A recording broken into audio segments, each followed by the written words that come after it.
Testosterone prevents 5-alpha reduction to DHT, and with finasteride, dutasteride with nandrolone prevents the 5-alpha reduction to dihydronandrolone. Therefore,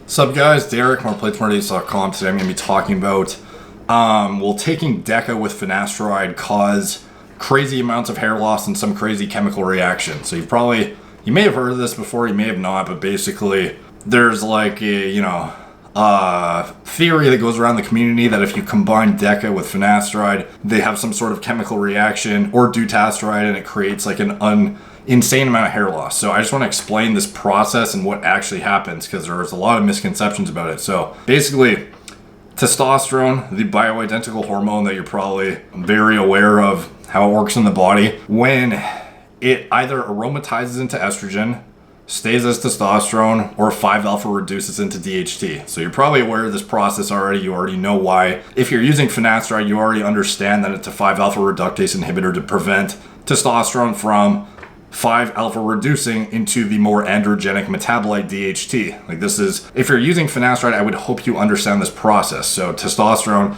has a metabolite, dihydrotestosterone, that is created through the activity at the 5-alpha reductase enzyme. So this, metabolite is then produced that then also fulfills basically masculine, functions in terms of supporting like what would be viralization in women, and what would be supporting like the development of male, secondary sexual characteristics, or male-like characteristics in men. So, facial hair, blah, blah, blah, all that kind of body hair, stuff like that, and hair loss as well on the scalp. So the thing is this 5-alpha reduction of testosterone to DHT, there are other hormones in, all anabolic androgenic steroids.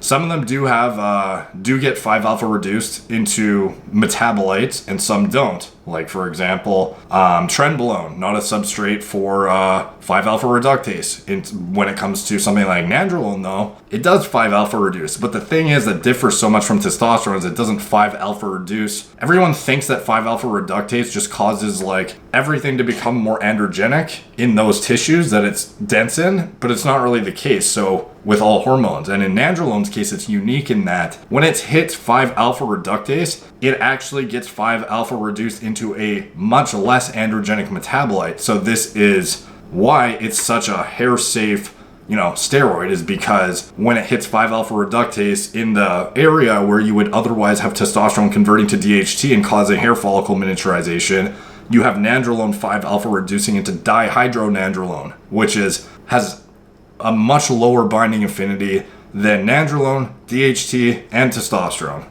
It's not significantly less than testosterone itself, but it's the least androgenic of the four, and this is why it's like the most, hair-safe steroid, as I said. But when you introduce a 5-alpha reductase inhibitor like finasteride or dutasteride, you're inhibiting 5-alpha reduction to some extent. What that extent is depends on if you're using how strong of a 5-alpha reductase inhibitor you're using, and the dosage, obviously. So if you're using finasteride, it could be upwards of 70% if you're using like a 5 milligram per day dose, which is, like the prostatic hyperplasia dose or whatever. And then for dutasteride, it's like upwards of 90 to 99%, depending on how high your dose is.